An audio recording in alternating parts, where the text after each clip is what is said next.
नमस्कार, मैं विलास उर्पड़े फिर स्वागत करता हूं आपका आपके अपने web news channel supreme power पर। दोस्तों, हम देश प्रदेश, आपके जिले और आपके क्षेत्र से जुड़ी खबरों को प्रकाशित करते रहते हैं।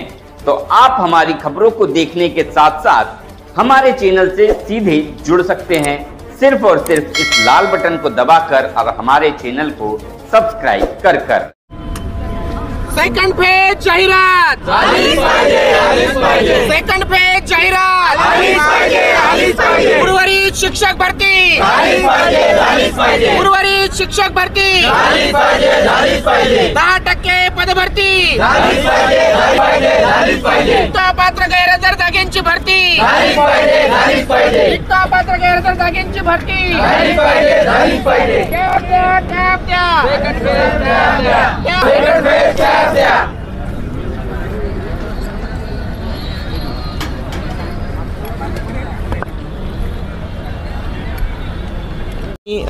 परमानंद खराटे, मी हिंगोली जिल्ह्यातून आलो आहे।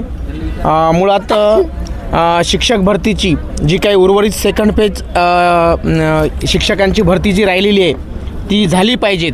आम्ही ऑगस्ट महिन्यात 10 दिवस आमरण उपोषण पुणे येथे केलं। त्यानंतर आम्हाला शासनाने सांगितलं की लवकरच तुमचा टॅब आम्ही ओपन करू। त्यानंतर परत आम्ही ऑक्टोबर महिन्यामध्ये देखील 10 दिवस आमरण उपोषण केलं आणि त्यावेळेस असं सांगण्यात आलं की आचारसंहितेच्या अगोदर तुमची शिक्षक भरती करू। आणि नंतर आचारसंहिता लागल्यावर आम्हाला लेखी आश्वासन दिलं की आचारसंहितेमध्ये आम्ही शिक्षक भरती करू शकत नाही, आचारसंहिता संपताच आम्ही शिक्षक भरती करू। मुळात प्रशासनाने मान्यता दिलेली आहे, मंत्रालयाने सर्वांना देखील आदेश आलेला आहे आणि आयुक्त साहेबांनी देखील जिल्हा परिषद लेवलवर आदेश दिलेले आहेत। पण आमचा प्रश्न हाच आहे की टॅब का ओपन होत नाही, आमच्या 10,000 मुलांना न्याय केव्हा मिळेल। आज आम्ही महाराष्ट्रातून सर्व बेरोजगार या ठिकाणी आलेलो आहोत। आमच्या जेवणाचा प्रश्न आहे, आमचा राहण्याचा प्रश्न आहे, खूप आम्हाला यातना सहन कराव्या लागत आहेत। पण या शासनाला कधी आम्हाला असा एक शासनाकडे आमची विनंती आहे की मायबाप सरकारने आमच्या या 10,000 विद्यार्थ्याला न्याय देऊन ही शिक्षक भरती तात्काळ केली पाहिजेत। आणि विशेष सर्व मान्यता आलेल्या आहेत, मंत्रालयाने आदेश आलेला असताना देखील टॅब का ओपन होत नाही, जाहिराती का दिल्या जात नाहीत। आज बरेच छोटे छोटे मुलं घेऊन या ठिकाणी महिला भगिनी आल्यात। आमची मायबाप सरकारला विनंती आहे, कृपया आमची ही पिळवणूक करू नका, आमच्या या बेरोजगार मुलांना छळ करू नका, आम्हाला न्याय द्या। आणि आम्हाला जर न्याय दिला तर आमचे कुटुंब नक्कीच जे आज आम्ही जे रस्त्यावर आलो आहे आमच्या कुटुंबाची जी हेटाळणी होत आहे ती वाचेल। कृपया आम्हाला तुमच्या माध्यमातून एवढीच विनंती करतो की आमचा आवाज हे सरकारच्या दरबारी पोहोचवा। देऊन आले काय त्यांनी आश्वासन दिलं, काय सांगाल? आता नुकतंच मी आमच्या आंदोलनकर्त्यांचं प्रतिनिधींच्या शिष्टमंडळाच्या चर्चेदरम्यान गेलो, तर त्यांनी मुख्यमंत्र्यांचे प्रतिनिधी म्हणून अतुल सावे साहेबांशी चर्चा घडून आणली।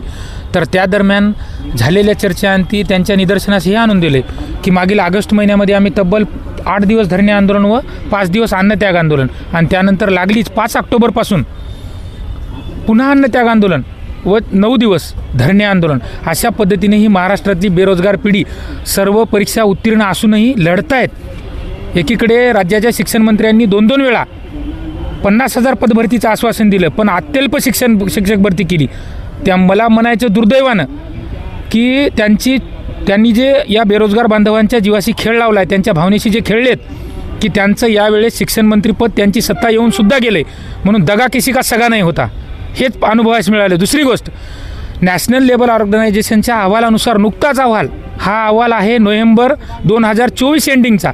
या देशातली परिणामी या राज्यातली बेरोजगारी ही 80% होती, तर हीच बेरोजगारीचा दर 82.9 झाला आहे, म्हणजे 83% झाला आहे। तर मला एकच म्हणायचं आहे, देशात तुमचं सरकार, राज्यात तुमचं सरकार आणि येणाऱ्या पिढ्यांसोबत, तरुणांसोबत हा खेळ चालला आहे। यासोबतच ज्या तरुणांवर या लाखो विद्यार्थ्यांचं भविष्य अवलंबून आहे त्यांच्यासोबतसुद्धा खेळ चालला आहे। राज्यातील हजारो शाळेवर शिक्षक नाही आहेत, म्हणून माझी एक शेवटची विनंती आहे, यांनी अन्नत्यागसुद्धा केलं आहे, म्हणजे हे विद्यार्थी आणि हे युवक भावी शिक्षक कुठल्याही स्तराला जाऊ शकतात।